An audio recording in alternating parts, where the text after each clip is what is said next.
आप सभी का स्वागत है आपके अपने चैनल ज्ञान कोचिंग में। और आज की इस वीडियो में नवोदय की क्लास नंबर 3 करने जा रहे हैं। और अगर आप एग्जाम देने जा रहे हैं या फिर तैयारी कर रहे हैं तो आपके लिए वीडियो बहुत ही ज्यादा इंपॉर्टेंट होगी।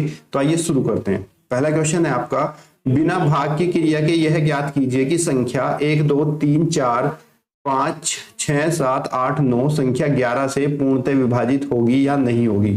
तो सबसे पहले आपको क्या करना है, संख्या को लिख लेना है। संख्या आपकी दी है 1 2 3 4 5 6 7 8 9 5। उसके बाद अगर ये 11 से पूर्णतः विभाजित है या नहीं है, उसके लिए हम कैसे करते हैं, और वो भी बिना भाग किए। आपको इसकी जो विषम संख्या के स्थान पर संख्या रखी है इनको रख लेंगे पहले। 8 5 6 4 2, एक छोड़कर एक संख्या हमने पीछे की तरफ से रखी और इनको प्लस कर लेंगे। 2 + 4 + 6 + 8 + 5, इनको हमने ऐड किया। ऐड करने का 6 4 2 6 6 12 8 20 और 5 25, इसका योग हमारा आया 25। उसके बाद आपको क्या करना है, जो बची हुई हमारी संख्या है जैसे कि 9 है 7 है 5 है 3 है और 1 है, अब हम इन संख्याओं को प्लस करेंगे। 1 + 3 + 5 + 7 + 9, अब इनको जोड़ लेंगे। यहाँ पे 3 और 1 4 और 5 9 9 18 और 18 और 7 25, ये भी कितना आया 25। अब हमने क्या किया, सम संख्या के स्थान पर विषम संख्या के स्थान पर जो अंक थे उनको जोड़ लिया, और जोड़ने के बाद उनका जो हमारा योग आया, इस योग का अंतर या तो होना चाहिए 0 या फिर आपका ऐसी संख्या होना चाहिए जो 11 से विभाज्य हो जाए, जो 11 से विभाजित हो जाए। लेकिन 25 में से 25 हम घटाते हैं, 25 - 25 अगर हम करेंगे तो बराबर हमारा आ जाता है 0। तो इसका मतलब क्या हुआ कि ये जो संख्या है पूरी की पूरी 11 से विभाजित हो जाएगी, और इसका ऑप्शन नंबर ए आपका आंसर होगा, यानी कि हाँ। आइए चलते हैं प्रश्न नंबर 2 की तरफ। प्रश्न नंबर 2 हमारा है 6 और यहाँ पे कुछ स्टार दे रखा है, यानी कि आपको खाली स्थान भरने हैं, ये भी भरना है और ये भी। इसके स्थान पर ये जो हमारे ऑप्शन दिए गए हैं 2 7 4 और ज्ञात नहीं किया जा सकता। हमें ये बताना है कि यहाँ पे कौन सी संख्या भरे और आपका योग जो है वो 189 आ जाए पूरा का पूरा। तो इसके लिए हम क्या करेंगे, यहाँ पे देख लेते हैं, हमें लास्ट में 9 चाहिए, तो हमें एक संख्या यहाँ पे भरनी है, यहाँ पे पहले से है हमारी, और यहाँ पे भरनी है। अब हम क्या क्या भर सकते हैं भाई, 5 तो हमारा है, और जो संख्या है वो एक ही बार तो भरी जाएगी दोनों में। तो अगर हम यहाँ 2 लेते हैं तो 5 और यहाँ पे हमारा 2 और 2, 5 2 7 2 9, यहाँ पे 9 आ जाता है लास्ट वाला। उसके बाद क्या करना है आपको, अब संख्या यहाँ पे भी भरनी है। अगर आपने ये 2 यहाँ पे भरा हुआ है तो आप यहाँ पे भी तो 2 भरोगे, ये 2 हो गया, ये 2 हो गया आपका, और ये 2 हो गया। अब यहाँ पे 6 2 8 और 4 12, तो ये आपका 129 होगा। कब, जब आप यहाँ पे 2 भरते हो, इसलिए वाला ऑप्शन आपका नहीं होगा। उसके बाद हम अगले ऑप्शन पे चलते हैं, ऑप्शन नंबर 2 पे। ऑप्शन नंबर 2 पे जब हम गए तो यहाँ पे हमारा 7 है, तो 5 तो हमारा है यहाँ पे इकाई के स्थान पे, यहाँ भी 7 आएगा, यहाँ भी 7 आएगा। जब इन दोनों जगह पे हमारा 7 7 आएगा यहाँ पे, तो ऐसी कंडीशन में ये 7 ये 7 7 7 14 और 14 और 5 19, ये 14 और 5 19 हुआ। यहाँ पे भी 9 आ रहा है, कब रख के, 7 7 रख के, तो फिर यहाँ पे भी 7 रखेंगे हम, तो 19 एक हासिल हो गया। 6 और 1 7 7 14 और 4 18, यानी कि अगर हम यहाँ पे स्टार की जगह पे 7 भरते हैं तो हमारा जोड़ने पर क्या आता है, 189 आता है। आप देख लीजिए, 7 और 5 12 7 19, हासिल आपका 1 हो गया। 6 और 7 13 13 और 4 17 और 1 18, तो आपका 189 आ जाएगा। इसका आपका ऑप्शन नंबर 7 बिल्कुल सही आंसर हो जाएगा। आइए चलते हैं अगले प्रश्न पे। अगला प्रश्न है, किसी संख्या का 5वां भाग, किसी संख्या का 5वां भाग उस संख्या के 90 भाग से 12 अधिक है, तो वह संख्या क्या होगी, आपको ये बताना है। किसी संख्या का 5वां भाग, तो हमें यहाँ संख्या तो नहीं पता क्या है, तो हम मान लेंगे भाई हमारी संख्या जो x है, ये हमारी संख्या क्या है, x है, और x का 5वां भाग, x का जो 5वां भाग है उसी संख्या के 90 भाग से, यानी कि उसका संख्या का 90वां भाग x/9 हो गया।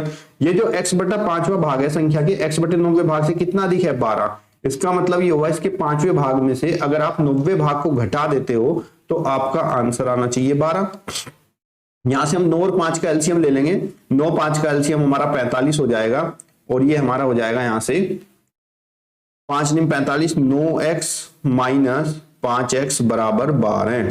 9 में से 5 गए 4, तो ये आपका होगा 4x बटे 45 बराबर 12। यहां से हम x का मान निकालेंगे तो तिरछी गुणा करेंगे, x बराबर हमारा हो जाएगा 12 गुणा 45 बटे 4, 4 से 12 भाग हो जाएगा, 3 बार 4 तिया 12, तो x बराबर हमारा 45 गुणा 3, 3 पंजे 15 और 3 चौक 12 और 1 13, तो x का मान कितना हो जाएगा 135। तो हमारी संख्या क्या होगी, वो 135 होगी। तो इसका ऑप्शन नंबर आपका 4 बिल्कुल सही आ जाएगा।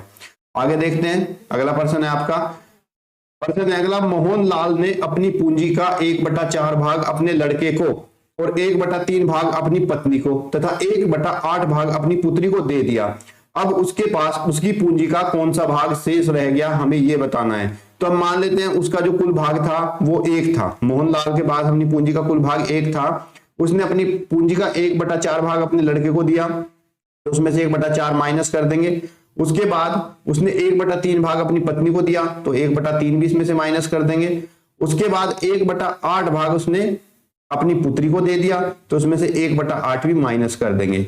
अब इन सबको हम घटा लेंगे और घटा के जो हमारा आंसर आएगा उतना ही भाग किसके पास बचेगा, मोहन लाल के पास। आइए करते हैं इसको, 1 4 3 और 8 का हम यहाँ पे लासा ले लेंगे। 4 3 8 का लास है आपका 24 आ जाएगा। तब ये 1 में 24 बार जाएगा तो 24, 4 6 24, 3 8 24 और 8 तिया 24। यहां से आपका इसको माइनस कर लेंगे। 24 में से पहले आप 24 और माइनस को जोड़ लोगे, 8 और 6 14 और 3 17, तो माइनस के 17 बटे 24। अब इसको माइनस कर लोगे आप, 14 में से 7 गए, 7 बचा आपका, और 1 में से 1 गया आपका 0, तो 7/24। तो मोहन लाल के पास जो कुल भाग बचा वो आपका 7/24 भाग बचेगा। आपका ऑप्शन नंबर 1 इसमें बिल्कुल सही आ जाएगा। आइए देखते हैं अगला प्रश्न। अगला प्रश्न है, 23 का वह छोटे से छोटा सामर्थ्य जो ज्ञात कीजिए जिसे 18 21 तथा 24 से भाग देने पर प्रत्येक दशा में 11 शेष बचे। ये बहुत ज्यादा इंपॉर्टेंट क्वेश्चन है, पेपर में बार बार पूछा जाता है। तो ऐसा हमें संख्या बतानी है जो 23 से वो कट भी जाए और जिसमें 18 21 और 24 से अगर हम भाग करते हैं तो भाग करने पर हमारी संख्या कितनी हो, 11 हमें प्राप्त हो। तो इसे करने के लिए आपको सबसे पहले क्या करना होगा, आपको इसका एलसीएम निकालना होगा। किसका, 18 21 और 24 का। तो आइए करते हैं, 18 21 और 24 का हम यहाँ पे लासा निकालने जा रहे हैं। तो लासा हमारा हो जाएगा 2 निम 18 21 ऐसा का ऐसा ही रहेगा और 12 दूनी 24। एक बार फिर ये 2 से चला जाएगा, 9 ऐसा का ऐसा ही, फिर यहाँ पे आपका 21 भी आएगा और 2 6 12। एक बार फिर ये 2 से चला जाएगा आपका, यहां से आपका 9 ऐसे ही रहेगा, 21 आ जाएगा और 2 तिया 6। अब इसके बाद ये आपका जाएगा 3 से, 3 तिया 9, 3 7 21, 3 कम 3, फिर आपका 3 से 3 कम 3, फिर 7 और उसके बाद फिर ये 7 से जाएगा। तो आपका यहां पे लास्ट आ जाएगा इनका 18 21 और 24 का जो लेस है आपका आएगा वो आएगा 2 गुणा 2 गुणा 2 गुणा 3 गुणा 3 गुणा 7। गुणा कर लेते हैं इनकी, 2 दूनी 4 दूनी 8 तिया 24 तिया 72 और 72 की 7 से गुणा कर लेते हैं। 7 दूनी 14 7 7 49 और 1 50। तो इसका जो लेस आया वो 504 आया। 18 21 और 24 का लेस आपका 504 आ चुका है। अब हमें क्या करना है, ऐसी संख्या ढूंढनी है जो 23 से तो कट जाए और जब हम इनसे भाग दें तो कितना बचे, 11। तो हम मान लेते हैं भाई हमारी संख्या जो हमारा लेस आया इसके साथ हम लिखेंगे कि हमारी संख्या 504x है, 504x और घटाने पर कितना है शेष, 11। अब हम यहां से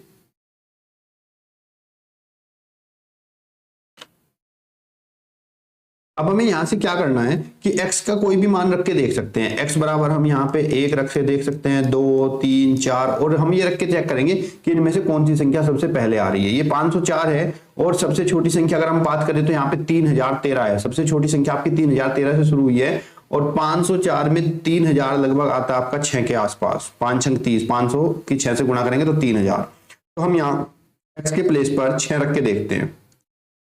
हमने x की जगह पे 6 रखा तो आपका 504 गुणा 6 माइनस 11 आ जाता है। 6 चौक 24 और ये 6 पंजे 30, 3024 माइनस 11 अगर हम करते हैं, 4 में से 1 गया 3, 2 में से 1 गया 1 और ये 30, तो आपका आंसर है 3013। ऑप्शन में हम चेक करते हैं क्योंकि इसमें कहा गया है कि सब छोटे से छोटा, तो छोटे से छोटा आपका 3013 आपका आंसर आ जाएगा। आइए देखते हैं अगला प्रश्न।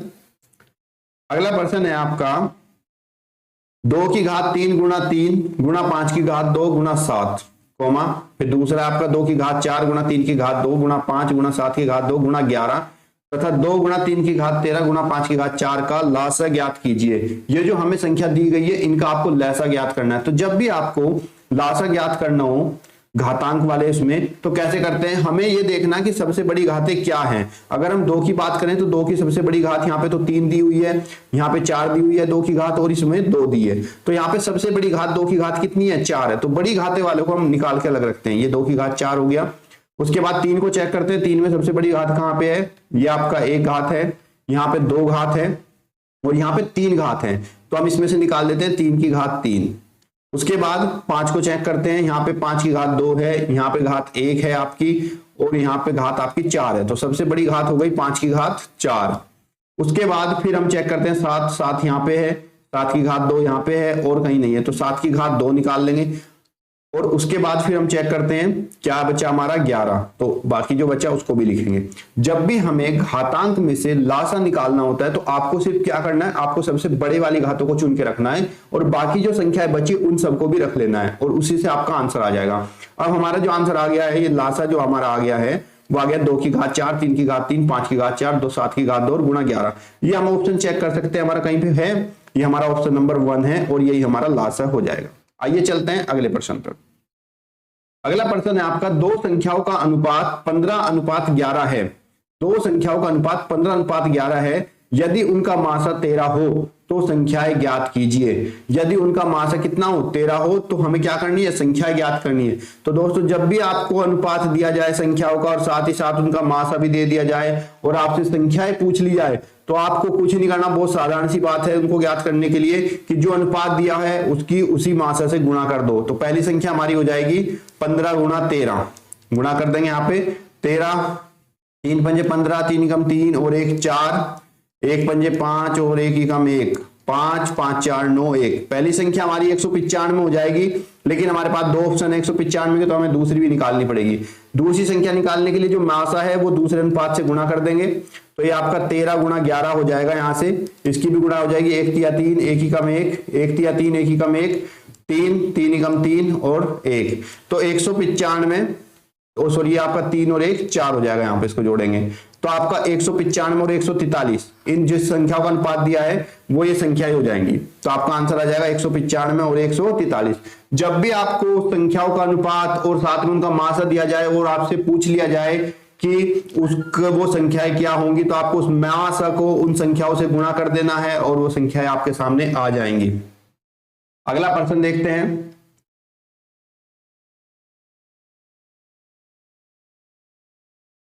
अगला प्रश्न है आपका 2/5 का मान दशमलव के 3 अंकों तक क्या होगा।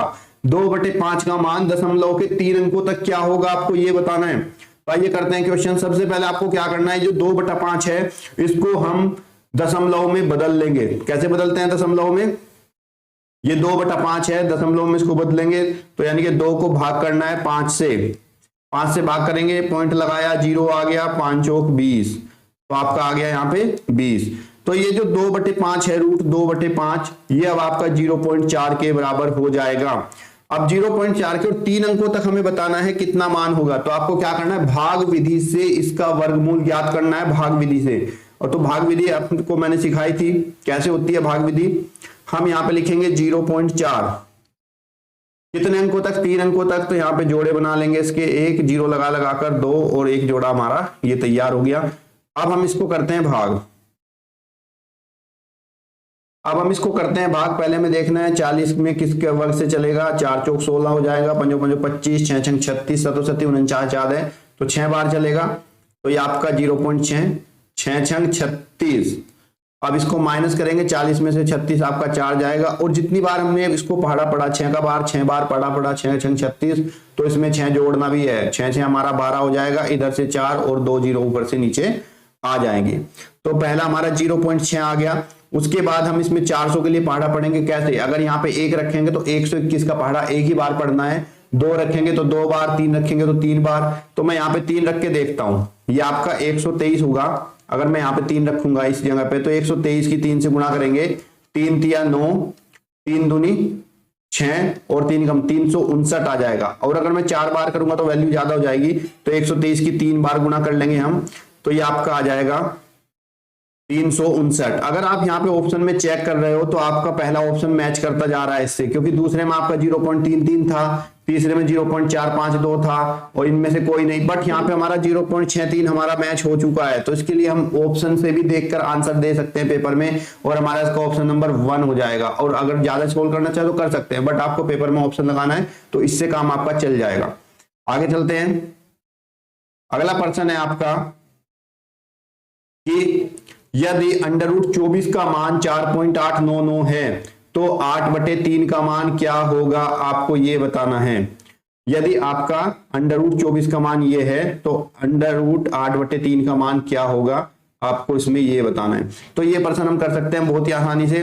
√8/3 आपको यहाँ पे दे दिया गया है और इसमें हमें इसकी मान भी दिया गया 24 का, तो इसका इस्तेमाल करके हमें निकालना है और ये बहुत आसानी से होने वाला है और पेपर के लिए भी बहुत ज्यादा इंपॉर्टेंट है। कैसे होगा ये देखिए, 8/3 है, हम इसमें क्या करेंगे, ऊपर की तरफ 24 बनाएंगे तो ऊपर नीचे दोनों में 3 से गुणा कर देंगे, ये आपका √24/9 हो जाएगा।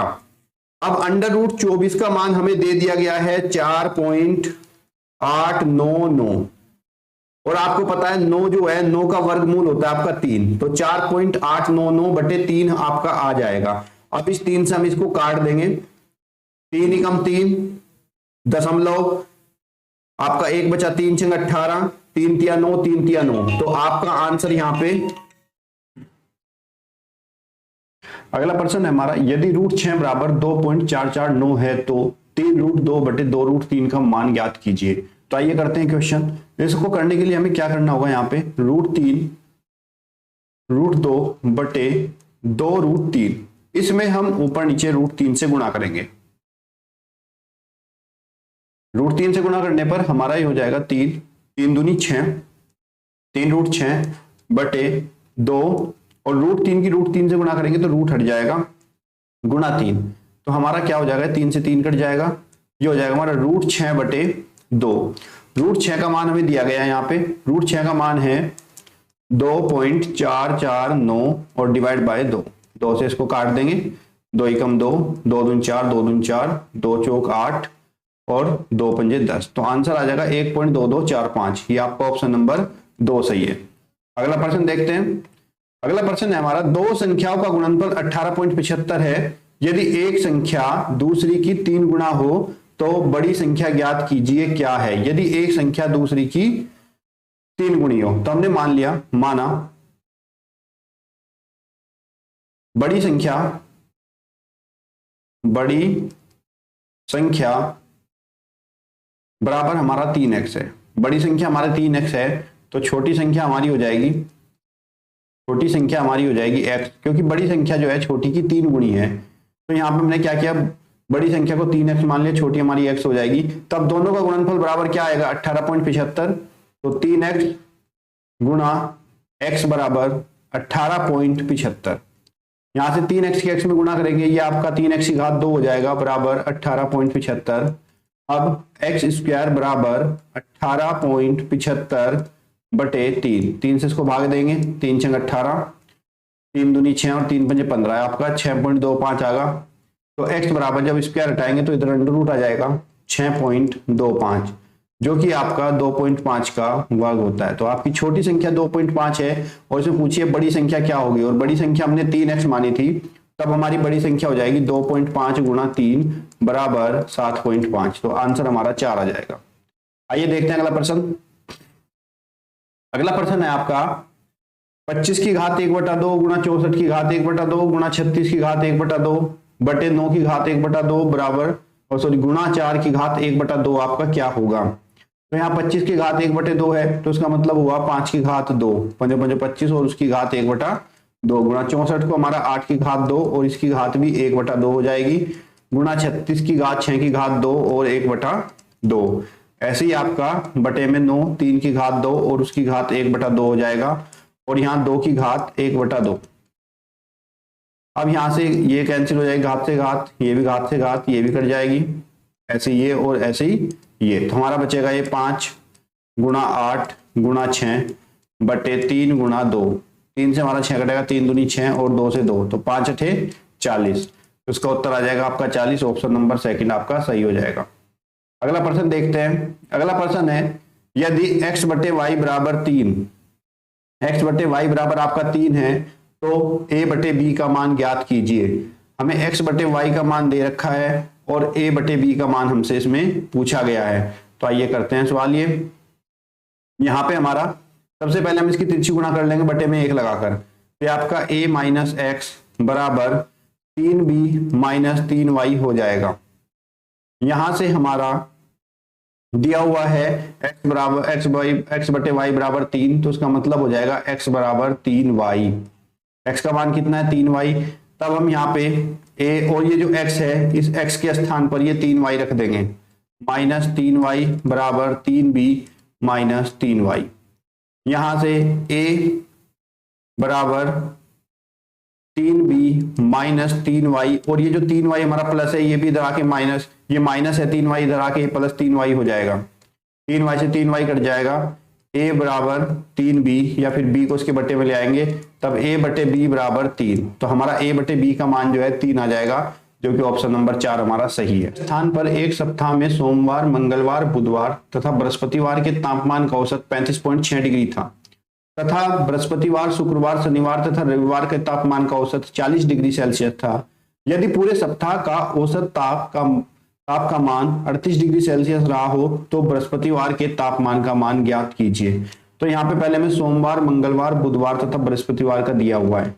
हमें सोमवार, मंगलवार, बुधवार और आपका बृहस्पतिवार, इन सब का तापमान का औसत दिया है 35.5। तो हम इन सब के जो योग है कुल तापमान, इन सब के दिन का कुल जो तापमान का योग है उनका होगा कितना। ये हमारे कितने दिन हुए 1 2 3 4, ये 4 दिन के तापमान का औसत है। यानी कि 4 दिन का जो तापमान का औसत है वो 35.5 है। तो 4 दिन के कुल योग जो होगा तापमान का वो 35.5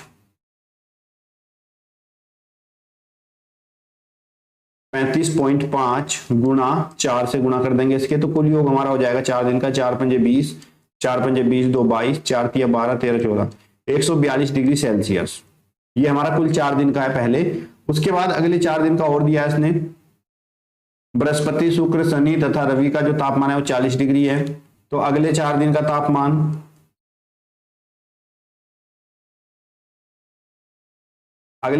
तापमान जो है वो हो जाएगा आपका 40 गुना 4, वो आपका 160 डिग्री। तो ऐसे करके ये 4 दिन का तापमान है और ये 4 दिन, तो आपका 8 दिन का तापमान यहाँ पे आ जाएगा। 8 दिन का कुल तापमान, 8 दिन का कुल तापमान आपका 142 प्लस 160, इसको हम जोड़ लेंगे। आपका 2 6 4 10, 1 1 2 3, 302 डिग्री सेल्सियस हो जाएगा 8 दिन का। उसने कहा पूरे सप्ताह के औसत का तापमान कितना रहा है 38 डिग्री सेल्सियस। पूरे सप्ताह यानी कि 7 दिन का। अब हम यहाँ पे 7 दिन का कुल तापमान निकाल लेंगे। 7 दिन का कुल तापमान, तो 7 दिन का कुल तापमान हमारा कितना हो जाएगा 38 गुणा 7, 38 की 7 से गुणा कर लेंगे, 7 8 56, 7 क्या 21, 21 और 5 आपका 26, ये आपका 266 हो जाएगा।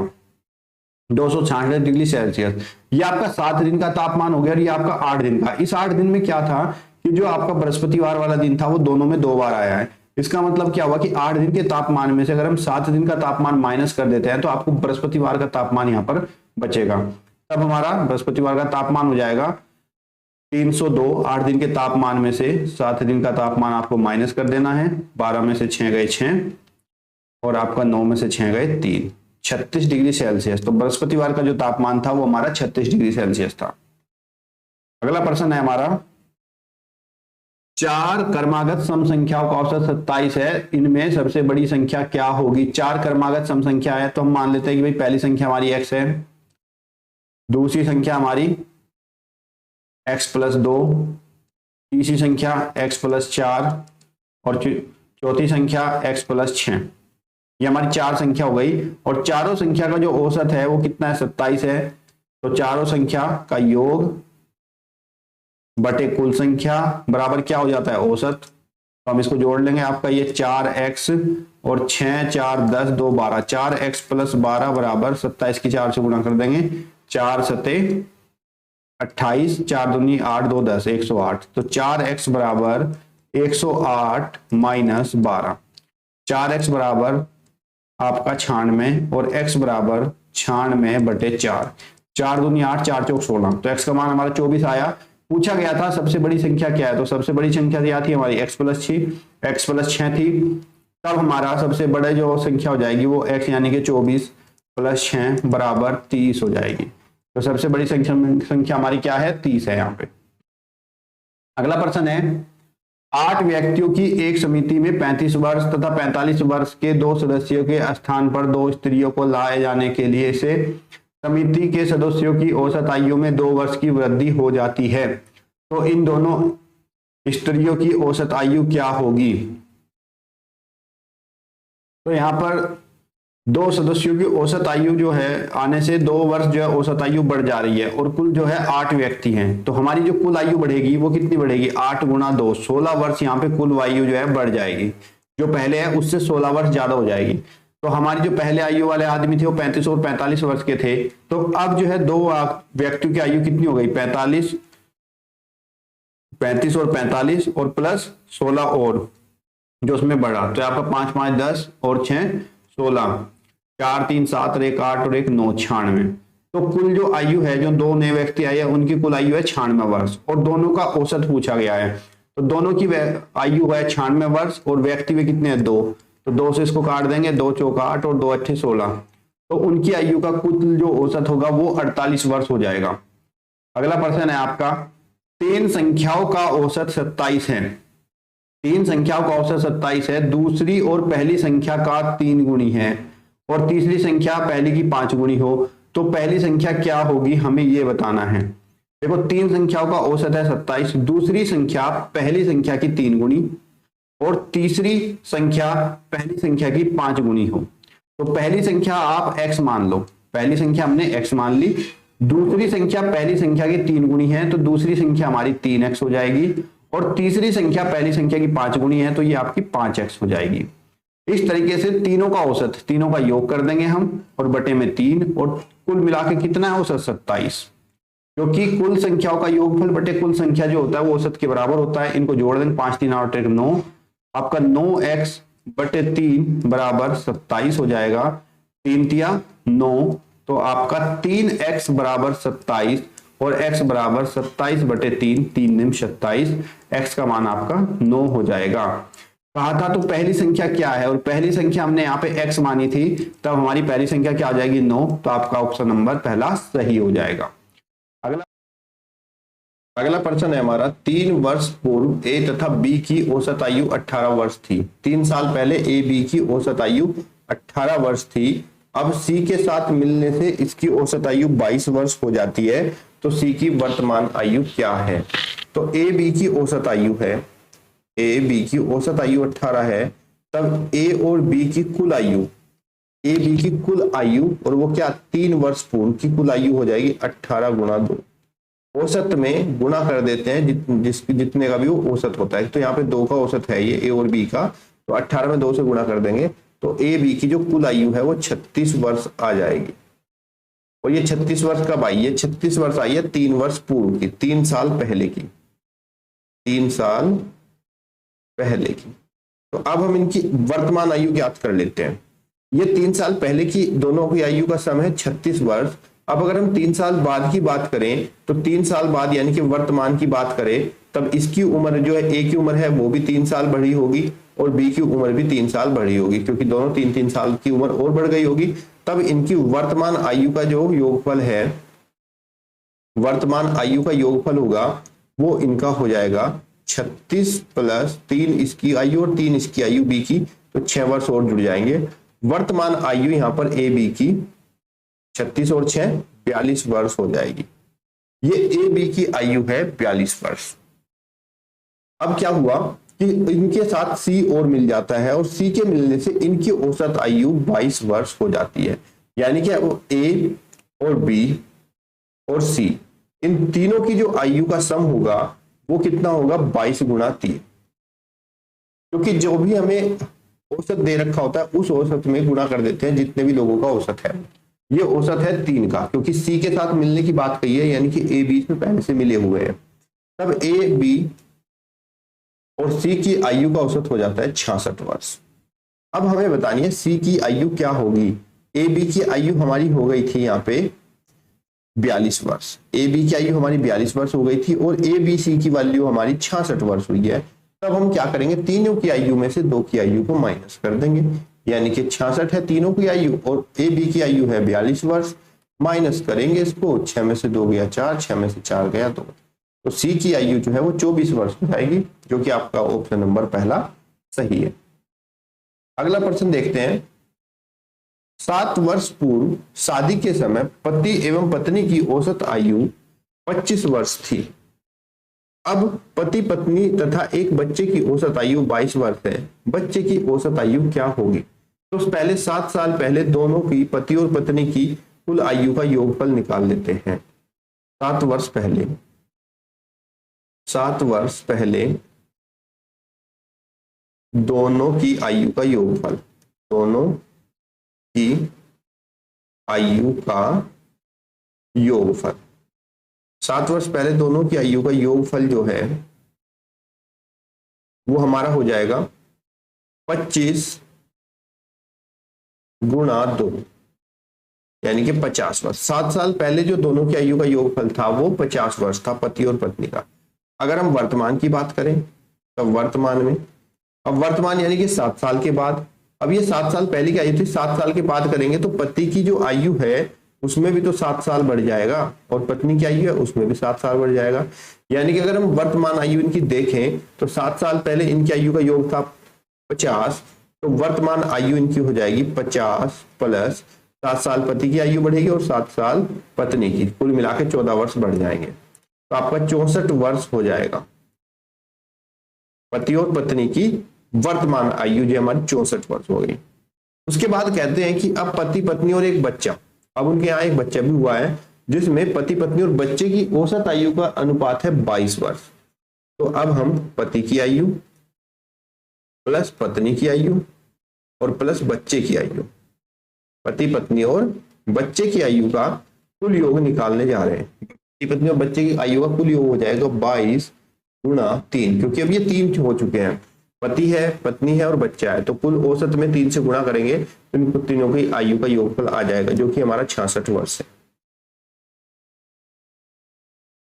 अब हमें बच्चे की आयु बतानी है क्या होगी, तो ये तीनों की आयु है पति पत्नी और बच्चे की, और ये सिर्फ पति पत्नी की आयु है। अब तीनों की उम्र में से पति पत्नी की उम्र को माइनस कर देंगे, माइनस करेंगे तो आपका 6 में 4 गया 2, तो बच्चा जो है वो 2 वर्ष का है।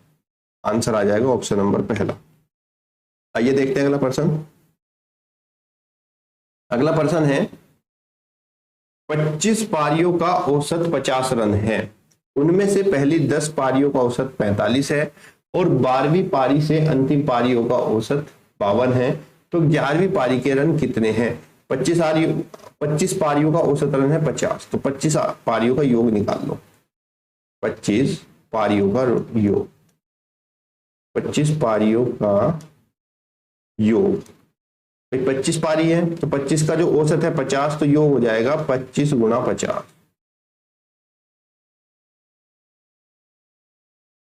तो 1250 रन हो जाएंगे 25 पारियों का कुल योग, जिसमें पहली 10 पारी का योग जो है वो 45 है। पहली 10 पारी, तो पहली 10 पारियों का जो औसत है वो 45 है, तो पहली 10 पारियों का योग हो जाएगा 45 गुणा 10, जो कि आपका 450 आ जाएगा। और 12वीं पारियों की से अंतिम पारी का औसत है आपका 52। अब यहां से 12वीं पारी, 12वीं से अंतिम,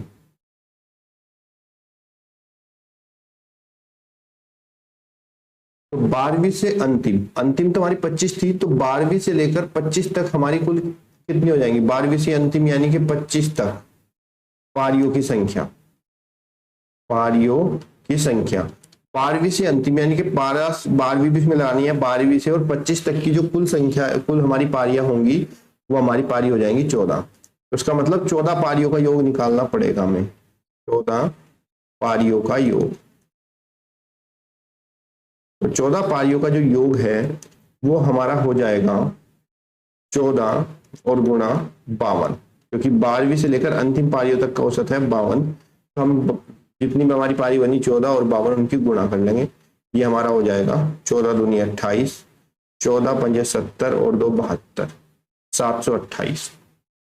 ये हमारी पहली 10 पारियों का योग है 450, पहली 10 पारियों का योग है हमारा 450 और अंतिम 14 पारियों का योग है 728। तो हम इनको जोड़ लेंगे 10 को और 14 पारियों को।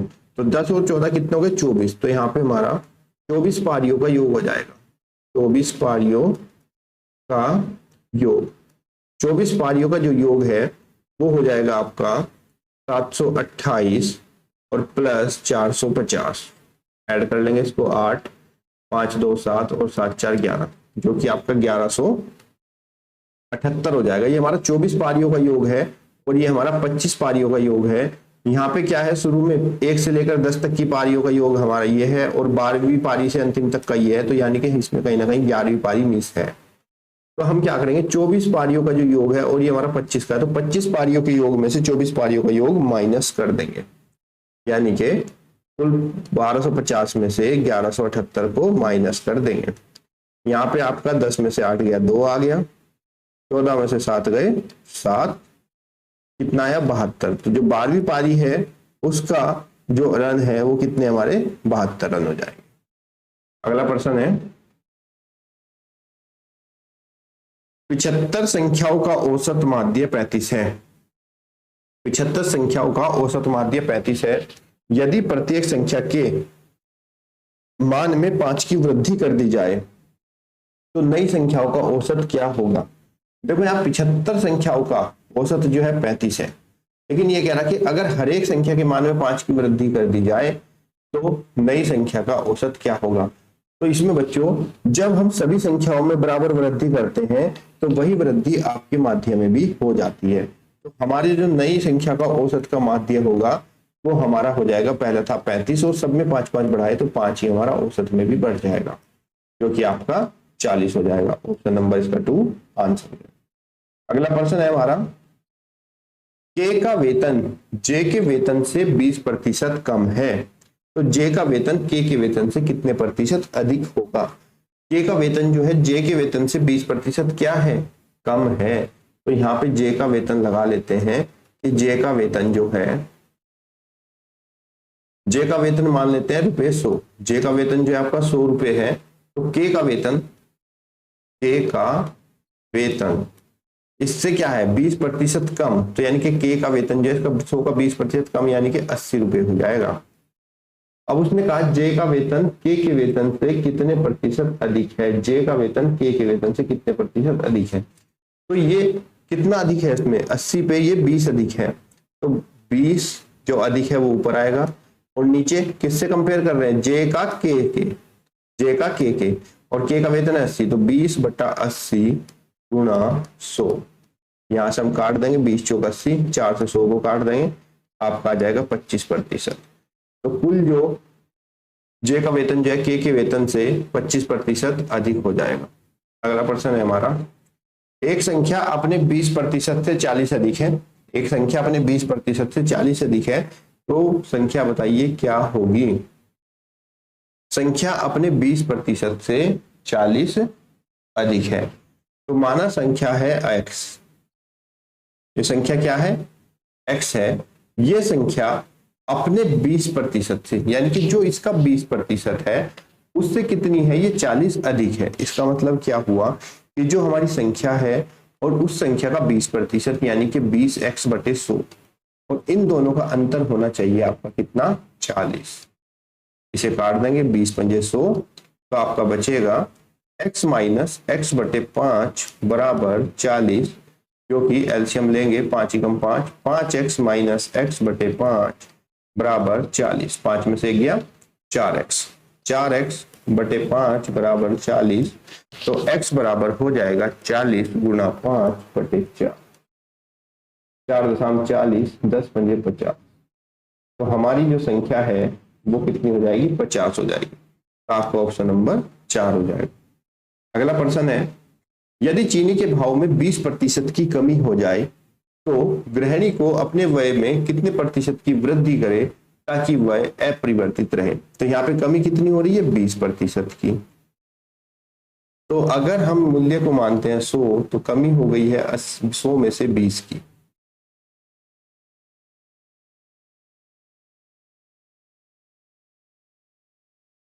और ऊपर इसके 20 रखा जाएगा जितने की वृद्धि कमी हो रही है, और गुणा में 100। तो यहाँ पर कुल वृद्धि जो है वो करनी पड़ेगी 20 गुणा 100 बटे 100 में से 20 गया 80, 20 चौक 80 और 4 से 100 कटेगा 25 बार। तो इसमें हमें 25% की वृद्धि करनी पड़ेगी। अगला प्रश्न है, किसी व्यक्ति की मजदूरी 50% घट गई है, फिर घटी हुई मजदूरी 50% बढ़ गई है, तो व्यक्ति की मजदूरी कितने प्रतिशत कम हुई है, आपको ये बताना। तो इस क्वेश्चन को हम ऐसे करते हैं, जब कुछ घट रही होती है और कुछ बढ़ रही होती है, तो जो हमारी पहले घटी उसको लिखेंगे -50, और फिर बढ़ी फिर उसको लिखेंगे +50, और फिर गुणा में उसके बाद हम फिर यहाँ पे लिखेंगे प्लस, और इधर 50 गुणा -50 बटे 100। यहां से हमारा 50 से 50 कट जाएगा, +50 और -50 की गुणा होगी हमारी 2500 माइनस के, और बटे में 100। ये कट जाएगा, -7 निशान ये दर्शाता है कि ये प्रतिशत में क्या हो रही है, कमी है। तब उसकी कुल आय में 25% की कमी हो जाएगी। ये हमारा ऑप्शन नंबर 4 है। अगला प्रश्न है, किसी वस्तु के मूल्य में पहले 20% बढ़ाया जाता है और फिर 20% कम कर दिया जाता है, तो इस प्रकार कुल कितनी कमी या बढ़ोतरी होगी। उसी के जैसा सवाल है, इसमें 20% बढ़ा, फिर 20% कम हुआ, और फिर 20 जो बढ़ा था उसकी गुणा, और जो कम हुआ उसकी गुणा, और बटे में हम यहाँ पे 100 कर देते हैं। 20 से 20 हमारा कट जाता है, और यहाँ पे 20 और 20 की गुणा करेंगे तो माइनस के 400 आएगा, और बटे में 100। 100 चौका 400, तो आपका -4, माइनस निशान दिखा रहा है कि इसमें कमी हुई है 4% की। तो उत्तर आपका ऑप्शन नंबर 2 आ जाएगा, 4% की कमी। आइए देखते हैं अगला प्रश्न। किसी वस्तु का मूल्य 50 रुपए से बढ़ाकर 62 रुपए 50 पैसे कर दिया गया है, तो कितनी प्रतिशत की वृद्धि हुई। तो पहले हम वृद्धि निकाल लेंगे, कितनी हुई है, 62 रुपए 50 पैसे में से घटा देंगे 50 रुपए, जो कि आपका 12 रुपए 50 पैसे आएगा। ये हमारी वृद्धि हुई है। बात करते हैं वृद्धि प्रतिशत की। वृद्धि प्रतिशत हम ऐसे निकालते हैं, जो वृद्धि आती है उसको ऊपर लिखते हैं 12.50, और बटे में जिससे हमने बढ़ा के लिखा, हमने बढ़ा के कहां से लिखा, 50 से, तो बटे में 50 और गुणा 100 कर देते हैं। यहां से 50 दूनी 100, और 12.5 की 2 से गुणा करेंगे तो आपका ये 25 आ जाएगा। तो इसका कितना आया, 25। तो इसमें 25% की वृद्धि कर दी गई है। अगला प्रश्न है, चीनी का मूल्य 10 रुपए प्रति किलोग्राम था, लेकिन नए बजट में इसका मूल्य 10% की वृद्धि हो गई है, तो चीनी का नया मूल्य क्या होगा। अब पहला जो मूल्य था वो 10 रुपए था, लेकिन अब उसमें 10 की वृद्धि कर दी गई है, यानी कि जो पहले 100% रेट 10 था, अब वो 110% हो गया है। बटे में 100 कर देंगे, 0 से 0, 0 से 0 बराबर 11 रुपए। तो नया मूल्य जो है हमारा 11 रुपए यहाँ पे आ जाएगा। अगला प्रश्न है, किसी चुनाव में एक विजयी उम्मीदवार को 48,000 वोट मिले, जो कुल मतदान का 60% था। दूसरे पराजित उम्मीदवार को कुल मतदान का 25% वोट मिला, तो मतदान की कुल संख्या ज्ञात कीजिए, क्या होगी। अब इसमें मान लेते हैं कि कुल वोट हमारे x थे, और कुल मतदान का क्या था, 60%, कितना, 48,000। तो x का 60%, x गुना 60 बटे 100 बराबर कितना हो जाएगा, 48,000। यहां से x बराबर हो जाएगा 48,000 गुना 100 डिवाइड बाय 60। जीरो से जीरो कट जाएगी और 6×8 = 48। x बराबर 800 गुणा 100 करेंगे तो आपका 80,000 आ जाएगा। और x हमने माना था कि कुल वोटों की संख्या क्या है, तो आपका उत्तर आ जाएगा 80,000। अगला प्रश्न है 2 दर्जन ब्रश 10 रुपए प्रति दर्जन की दर से खरीदे। यदि वह एक प्रति ब्रश बेचे तो उसे कितना लाभ होगा। उसने 2 दर्जन ब्रश खरीदे हैं 10 रुपए प्रति दर्जन से, यानी कि उसका क्रय मूल्य है 10 गुणा 2 बराबर 20 रुपए।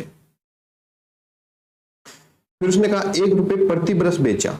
अब 1 दर्जन में होते हैं 12, 1 दर्जन बराबर होता है 12, तो 2 दर्जन बराबर हो जाएगा 24।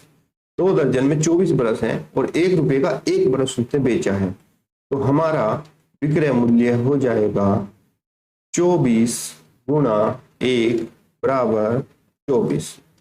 तो विक्रय मूल्य 24 रुपए का उसने बेचा 20 रुपए का सामान खरीद कर, तो उसको लाभ जो है वो कितना हो जाएगा 4 रुपए। तो आपका ऑप्शन नंबर पहला इसमें बिल्कुल सही है।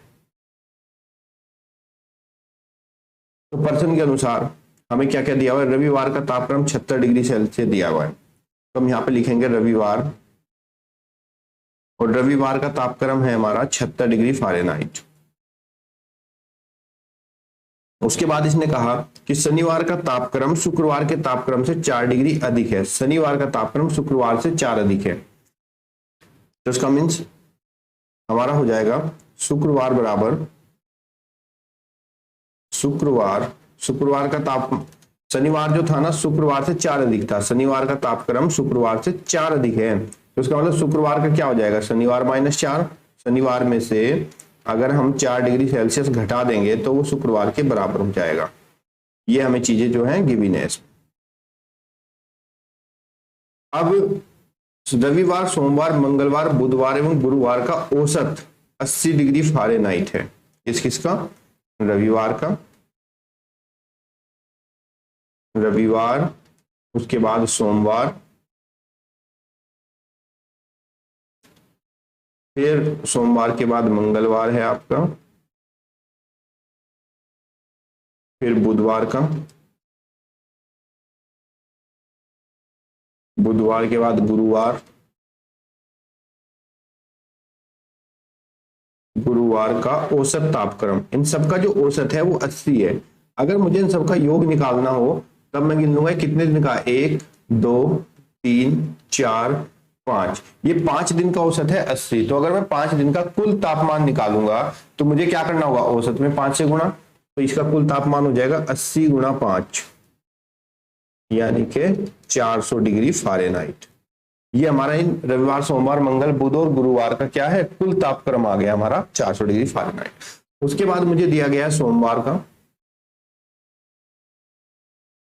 सोमवार, और सोमवार के बाद फिर मंगलवार,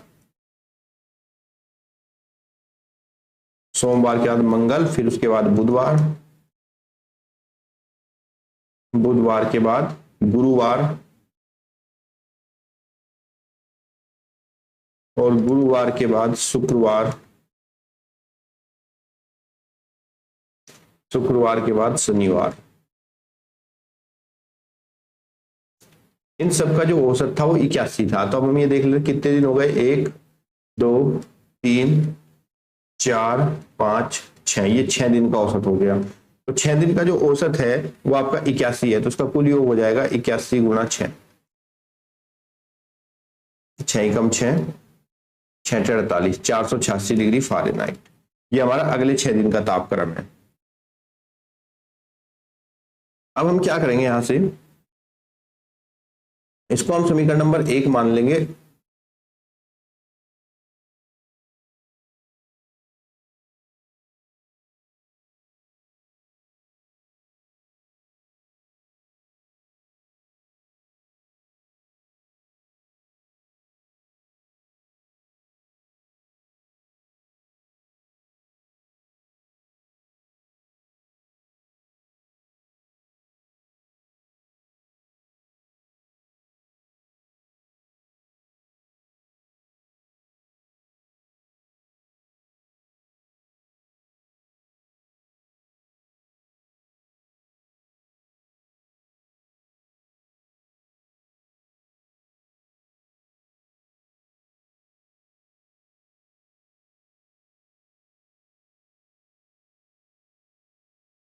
इसको हम समीकरण नंबर 1 मान लेंगे और इसको समीकरण नंबर 2 मान लेंगे। अब हम क्या करेंगे, समीकरण 2 में से समीकरण 1 को माइनस कर देंगे, समीकरण 2 में से समीकरण 1 को माइनस करेंगे।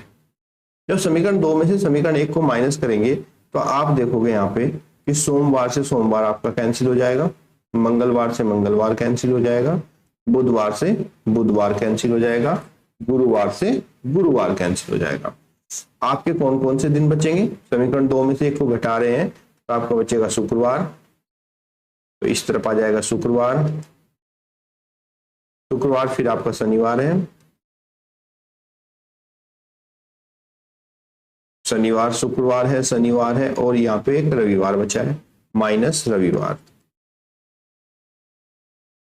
शुक्रवार शनिवार और रविवार का कुल कितना बचेगा, समीकरण 2 में से 1 को माइनस किया है यानी कि 2 में से 1 को माइनस करना है, 400 में 86 में से 400 घटा देंगे तो आपका ये 86 डिग्री फ़ारेनहाइट हो जाएगा।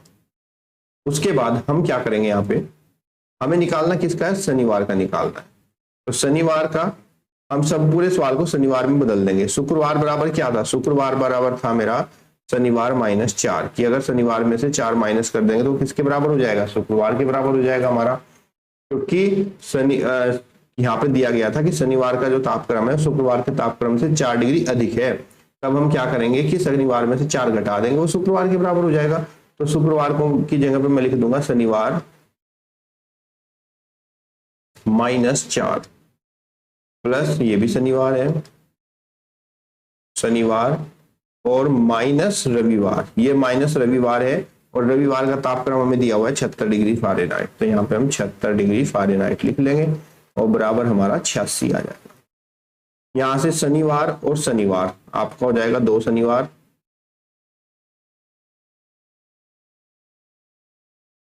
और 76 और 4, 76 में से माइनस के 76 है, माइनस के 4 हैं तो ये आपका माइनस के 80 बराबर हमारा 80 हो जाएगा। तब शनिवार बराबर 86 प्लस 80, ये -80 इधर आके प्लस हो जाएगा और 2 में गुना में शनिवार है 2 के बट्टे में चला जाएगा आपका। तब ये आपका यहां से शनिवार बराबर 86 और 80 को जोड़ देंगे जो कि आपका 6 और 8 8 16 166/2 होगा, 2 से इसको काट देंगे, 2 8 16 और 2 3 6, तो आपका जो शनिवार का है वो 83 डिग्री सेल्सियस तापमान आ जाएगा, जो कि आपका ऑप्शन नंबर 3 सही है।